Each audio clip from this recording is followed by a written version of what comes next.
இறையேசுவில் பிரியமான சகோதர சகோதரிகளே, நமது ஆண்டவர் இயேசு கிறிஸ்துவுடைய திருப்பெயரால் உங்களுக்கும் உங்கள் குடும்பத்தில் இருக்கிற அனைவருக்கும் அன்பும் சமாதானமும் மகிழ்ச்சியும் உண்டாவதாக. அன்பு மிக்கவர்களே, ஆகஸ்ட் மாதம் 11ஆம் தேதி தாயாம் திரு அவை புனித கிளாரம்மா அவர்களுடைய நினைவு நாளைத்தான் கொண்டாடுகிறது. அன்பு மிக்கவர்களே, புனித கிளாரம்மா திருச்சபையினுடைய வரலாற்றில் 12வது 13வது நூற்றாண்டில் வாழ்ந்த ஒரு மாபெரும் புனிதை.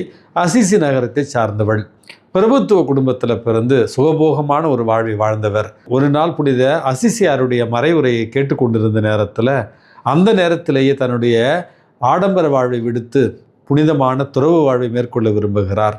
அசிசியார் வாழ்ந்து கொண்டிருந்த அந்த காட்டு பகுதியில், வனாந்தர பகுதிக்கு தன்னுடைய அரண்மனை வீட்டை விட்டுவிட்டு ஓடி சென்று அங்கே அசிசியாரிடத்தில் தனக்கு துறவரத்திற்காக ஆசீர்வாதம் கொடுக்கும்படியாக மன்றாடுகிறார். அன்புமிக்கவர்களே, அசிசியாரும் புனித கிளாரம்மாவை மகிழ்ச்சியோடு வரவேற்று அவருக்கு துறவர ஆடைகளை கொடுத்து அதற்கு பிறகு அவரை அருகில் இருந்த புனித ஆசீர்வாதப்பர் துறவு சபையில் அனுப்பி வைக்கிறார். இந்த புனித கிளாரம்மாவை பார்த்து பல இளம் பெண்கள் துறவு வாழ்க்கையை மேற்கொள்ள விரும்பி சேர்கிறார்கள். அதற்கு பிறகு அவர்களுக்கான ஒரு துறவு மடம் ஆரம்பிக்கப்படுகிறது. அந்த துறவு மடத்தினுடைய தலைவியாக புனித அசிசியார் புனித கிளாரம்மாவை நியமனம் செய்கிறார்.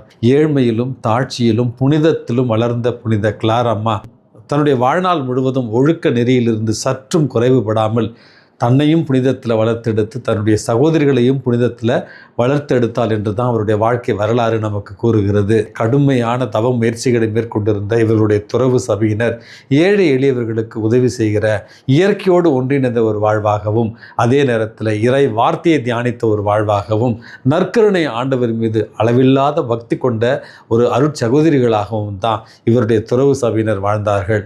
புவர் கிளேர்ஸ் என்று சொல்லப்படுகிற ஏழையரின் புனித கிளாரம்மா சபையை சார்ந்த அருட்சகோதரிகள் இன்றளவும் உலகம் முழுவதும் த கிளாஸ்டர்ட் கான்வென்ட் என்று சொல்லப்படுகிற உள்ளிருந்து உலகத்தாரோடு எந்த தொடர்பும் இல்லாமல் தியானத்திலும் புனிதத்திலும் தங்களுடைய கடின உழைப்பாலும் கிறிஸ்துவுக்கு மகிமையை சேர்த்து கொண்டிருக்கிறார்கள் இந்த அருட்சகோதரிகள்.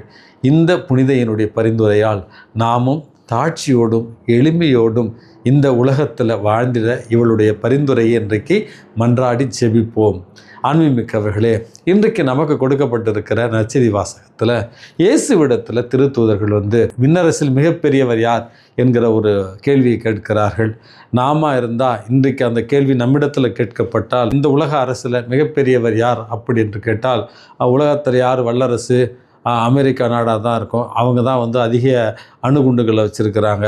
அல்லது ரஷ்ய தேசமாக தான் இருக்கும், அவர்கள் அதிக ஏவுகணைகளை வைத்திருக்கிறார்கள்.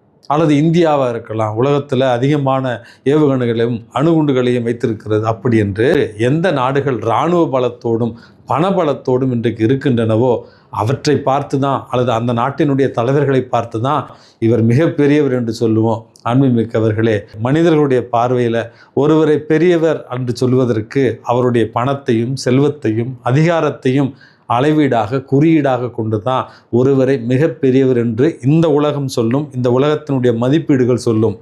ஆனால் நமது ஆண்டவர் இயேசு கிறிஸ்து அந்த கேள்விக்கு மிகப்பெரியவர் யார் அப்படிங்கிற ஒரு கேள்விக்கு ஒரு சிறு குழந்தையை அவர்கள் முன்னால் நிறுத்தி, இந்த சிறு குழந்தையைப் போல நீங்கள் மாறாவிடில் நீங்கள் விண்ணரசில் புக முடியாது என்று, இந்த குழந்தையைப் போல் நீங்கள் மாற வேண்டுமென்றால் அந்த குழந்தையைப் போல தாட்சியோடும் எளிமையோடும் கடவுள் மீது முழு நம்பிக்கை வைத்திருப்பவர்களாகத்தான் நாம் மாற வேண்டும். அப்படி மாறினால்தான் கடவுள் திருமுன்னிலையில் நாம் உயர்ந்தவர்கள் பெரியவர்கள் என்கிற அழகான ஒரு செய்தியைத்தான் நமது ஆண்டவர் இயேசு கிறிஸ்து இன்றைக்கு அழகான ஒரு பதிலாக தருகிறார். அன்புமிக்கவர்களே, நாம் எத்துணை மறைவுரைகள் கேட்டாலும் அல்லது எத்துணை வாழ்க்கை பாடங்களை கற்றாலும் இந்த உலகத்தினுடைய மதிப்பீடு என்பது செல்வத்தை சேர்த்துக்கொள், அதிகாரத்தை பற்றிக்கொள், மிகவும் பிரபலமாகவும் புகழ்ச்சியோடும் இருந்துகொள், அப்பொழுது தான் நீ மிகப்பெரியவனாக மாறுவாய் அப்படி என்று இந்த உலக மதிப்பீடுகள் சொல்லலாம். அன்புமிக்கவர்களே, சில காலங்களுக்கு முன்பாக ரயில்வே பயணச்சீட்டில் ஒரு வார்த்தை இப்படியாக எழுதப்பட்டிருக்கும், லெஸ் லக்கேஜ் மோர் கம்ஃபர்ட் அப்படி என்று.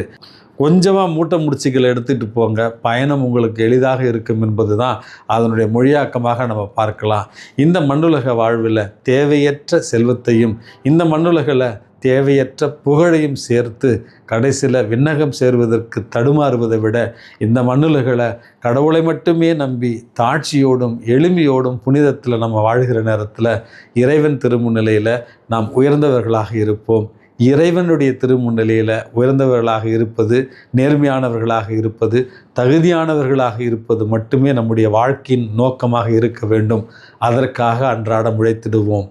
எல்லாம் அல்ல இறைவன், தந்தை, மகன், தூய ஆவி உங்களையும் உங்கள் குடும்பத்தில் இருக்கிற அனைவரையும் நிறைவாக ஆசிர்வதித்து பாதுகாத்து வழி நடத்துவாராக. ஆமேன்.